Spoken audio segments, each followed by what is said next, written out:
Hello everyone, and welcome to my journey with the Criterion collection. In February 2020, I bought my first 2 Criterion Blu-rays. But before then, I was full of questions and queries. Is it worth it? Why spend the extra money on a film on Blu-ray that I could get for a cheaper price? How do I start a collection? And what makes Criterion special? Since that fateful day in February 2020, I accumulated 55 Criterion Blu-rays as of this video being recorded. And of course, 4 deluxe box sets. I also have a Criterion mug, well, a mug with the Criterion C on, so of course I'm more than qualified to give you an answer.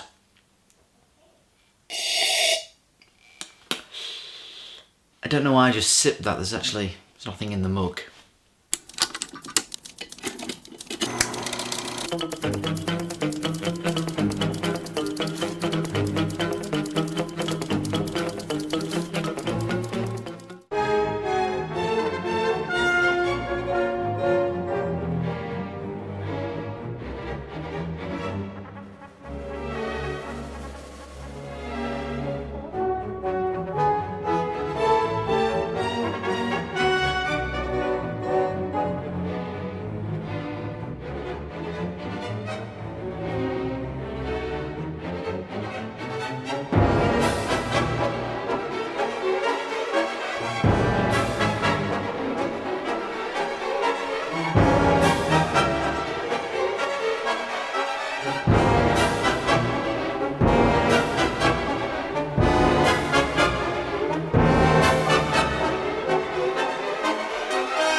Behind me, as you can see, is a unit exclusively devoted to Criterions. In fact, I call this area of my room the Criterion Corner. Even though it isn't a corner, I just think it's a very nice name for it, because this is the home for my Criterions. I've devoted an actual area of my room just to that Blu-ray label. Not for our video, not for the premium collection, but for Criterion.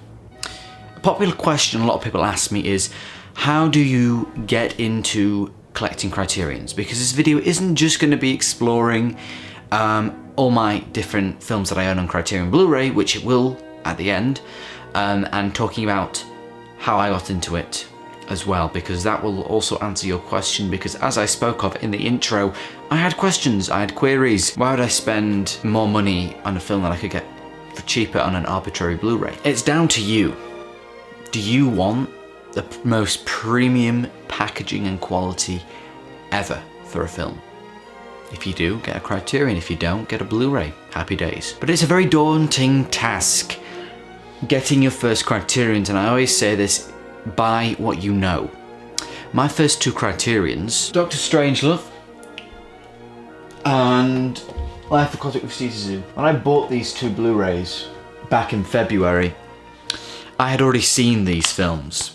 So I knew what I was expecting. They were familiar to me. They were, relatively mainstream in a sense. Well, relatively mainstream. So I was familiar with them. I know them. And this next year, I don't know when this video is going to go up, maybe early 2021 at the most, I want to be getting into more recommending different films to you, because I follow Elliot Cohen's YouTube channel who talks about Criterions, and he recommended many different films that I'd never have heard of before. For example, Only Angels Have Wings. Never heard of the film before, never would have bought it on Blu-ray, but I watched Elliot's video on it and he mentioned it, so I bought it. Simple as that. And I want to do that as well, to inspire people and to open their eyes to different films, because Criterion don't just put out any film. Of course, they're in the thousands now for their spine numbers, but they don't just put out any film. They don't put out the latest Star Wars film. They don't even have The Godfather in their collection, or Goodfellas. But they've got Only Angels Have Wings, because they bring out these films that not many people really talk about. Well, again, there are exceptions, of course. They're not extremely niche, but there are exceptions, of course. But not many films that people talk about, different foreign films like this one here. I haven't really heard of this one, but it's in the Criterion collection, so I bought it. When you become a Criterion fan, you just buy it because it's got the Criterion C on, and you learn about all these different filmmakers, film movements, all of that. in the most deluxe, beautiful packaging. I mean, Federico Fellini, for instance, his box set I got here. He's now one of my favourite filmmakers of all time. Not because of Criterion, but they brought out 14 of his films in this box set. And even the Godzilla films. Now, none of these films in this box set are going to be as good as a Fellini, or a Bergman, or an Agnes Varda.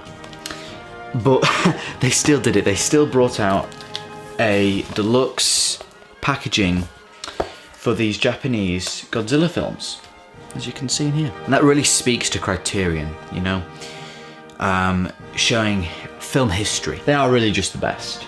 And so I wanted to take this time to kind of just say, you know what, when I was starting out, before I owned a Criterion, I used to say to my friend who knew about Criterion, what is the point? Why don't I spend extra money on this? Like, I think it's £17 when I could get it for like $7.99. Why? Why? Money's precious. Money is a precious thing. If you've got a lot of it, get Criterions.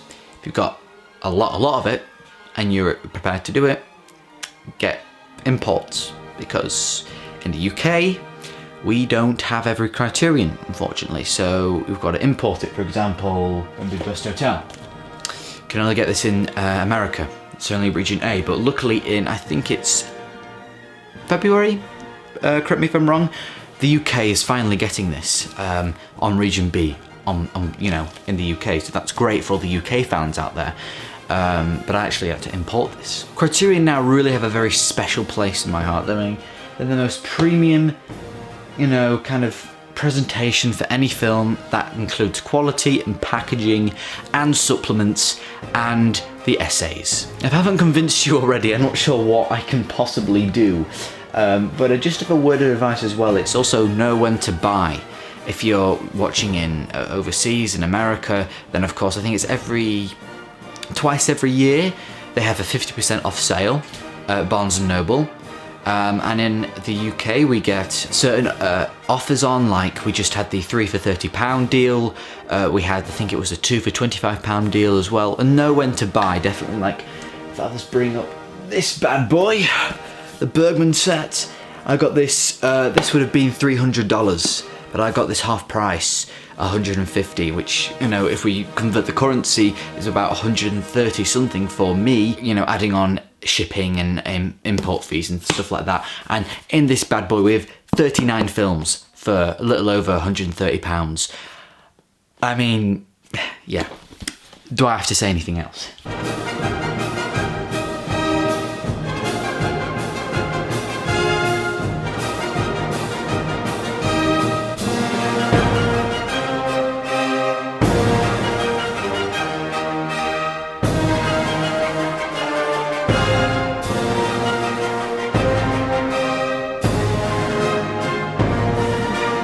Okay, to round off this video, hopefully it's been worth your while so far, I really do hope so.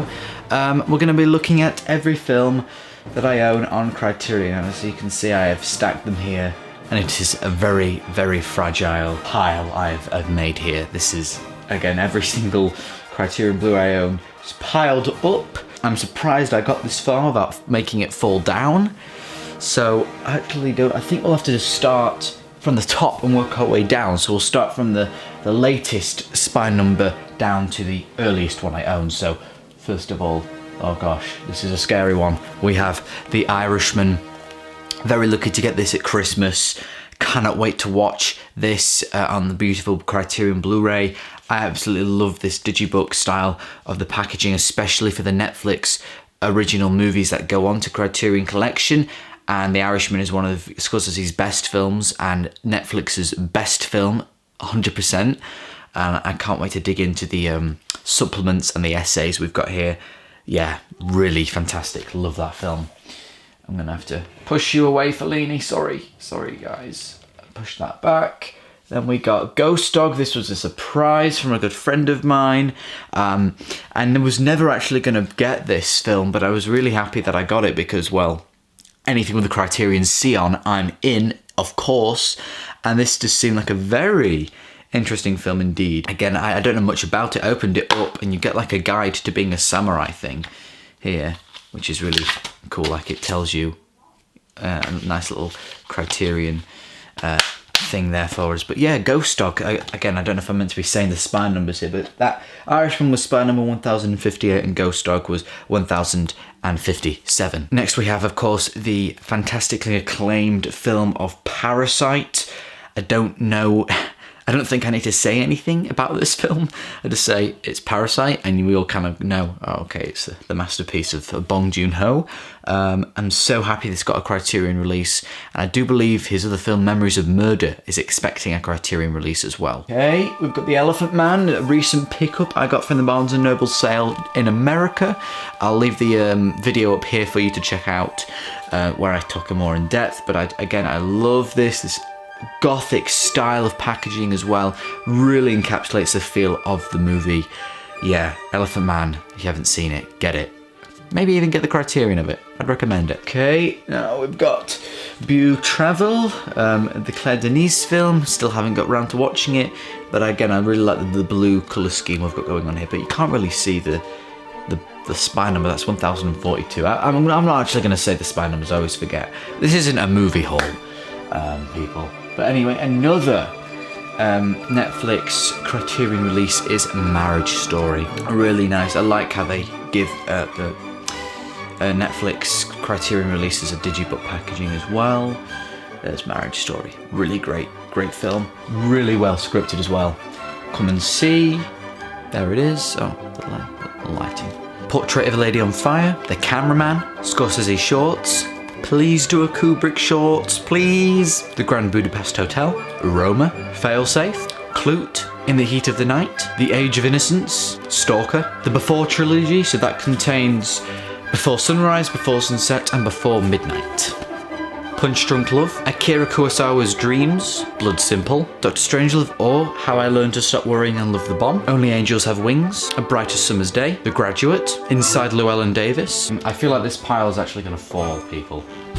Sorry, I'm pausing the entire collection. This pile's definitely going to fall. Moonrise Kingdom, Day for Night, It Happened One Night, Fantastic Mr. Fox, It's a Mad, Mad, Mad, Mad World. I think I got all the mads in there, didn't I? The Life of Oharu, Anatomy of a Murder, 12 Angry Men, Hunger, Paris, Texas, Bottle Rocket, Mishimiya, A Life in 4 Chapters, Sawdust and Tinsel, Yi Yi, Dazed and Confused, The Life Aquatic with Steve Zissou, O Hazard Balthazar, F for Fate, The Royal Tenenbaums, Rashomon, L'Avventura, The Last Temptation of Christ, Rushmore, The Red Shoes, The Naked Kiss, The Samurai Trilogy, and the 3 films included in this trilogy are actually quite hard to pronounce, so I'm going to leave it at that for the Samurai Trilogy. I've pronounced them before, but I'll have to look it up again, but yeah, the Samurai Trilogy. And finally, The Silence of the Lambs. Now, I'm not actually going to go into every single individual film within the different box sets, because then we're going to be here for another 10 minutes, because the box sets are loaded with films, but I'll just show them off very briefly now. We have Essential Fellini, my favourite Criterion release ever, mainly because I love Fellini's films and he's one of my favourite filmmakers of all time, and they just did a brilliant job with this box set. Godzilla, the Showa era, Ingmar Bergman's Cinema, and the complete films of Agnes Varda. So there we have it, everyone. That is kind of my video about Criterion, how I started collecting, why I started collecting. It kind of just grew on me. I discovered more films in the collection. There were some great deals on, so I just had to buy more. And little by little, I just got so many more. The box sets, this is everything I own since then. I think I've just shown you my, I'm really happy I made this video. It's my journey of Criterion. I started off with those 2 films in February of 2020, and at the end of the year, I've got all this. So yes, I'm a confirmed Criterion addict. I actually need to get watching more of these films as well. I've seen a couple of them. Not 2 in that sense, but a few more, but I need to see more. I need to see a lot more. So yeah, thank you all so much for watching. I'm actually very surprised that this hasn't fallen yet. Oh gosh. No, it hasn't fallen. So yeah, thank you all for watching. Start your Criterion collection today, and I will see you again in the next video.